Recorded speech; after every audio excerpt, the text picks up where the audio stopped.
Hello friend, मैं अभिषेक शर्मा आपका technical classes में स्वागत कर रहा हूँ। यहाँ पे अपन बात कर रहे हैं आपके सामने चैप्टर नंबर 8 की प्रॉब्लम नंबर 1 की।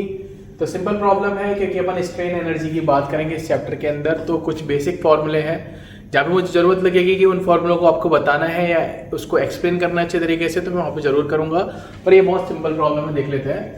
Calculate the strain energy stored in a bar 2 metre long, यानी कि 2000 mm आपको इसकी लेंथ दे रखी है, 50 mm wide and 40 mm thick when it's subjected to a tensile load sub 60 kN, यानी कि आपको एक लोड दे रखा है। अगर मैं लोड की बात करूँ तो P की वैल्यू उन्होंने 60 kN दे रखी है। अगर मैं उस बार की बात करूँ तो बार आपको कुछ इस तरीके से दे रखी है।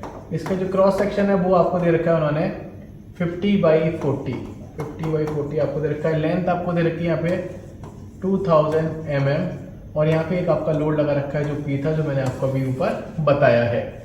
उन्होंने बोला है कि एक ही वैल्यू आपको 200 गीगा पास्कल दी है, तो इसकी वैल्यू आपको 200 GPa गीगा पास्कल दे रखी है। तो मैं इसको मेगा पास्कल में चेंज कर लूंगा, तो 200 × 10³ मेगा पास्कल हो जाएगा, या फिर मैं इसको लिख सकता हूँ 200 × 3 N/mm²।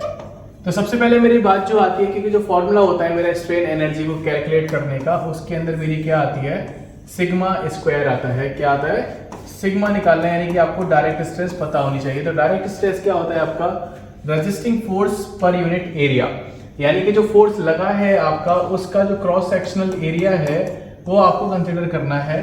तो लोड जो लगा है वो आपका लगा है 60 kN, तो 60 × 10³ हो गया, और जो एरिया लगा है वो 50/40 लगा हुआ है। तो यहाँ से जो स्ट्रेस निकल के आ रही है वो निकल के आ रही है 30 MPa या फिर 30 Nm²।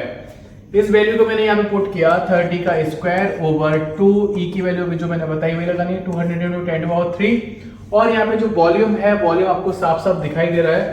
वो क्या करना है आपको 2000 × 50 × 40 आप लगाएंगे तो आपको मिल जाएगा कि ये वैल्यू है आपकी वॉल्यूम की 4 × 10⁻6।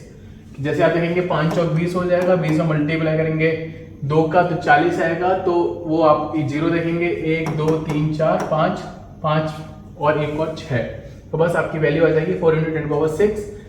तो यहाँ पे जब मैं इसको सॉल्व करूंगा तो जो मेरे पास वैल्यू निकल के आएगी वो आएगी 9 × 10⁻³ Nm, या फिर मैं इसको 10⁻³ को हटा दूंगा तो ये मेरा kN/mm हो जाएगा।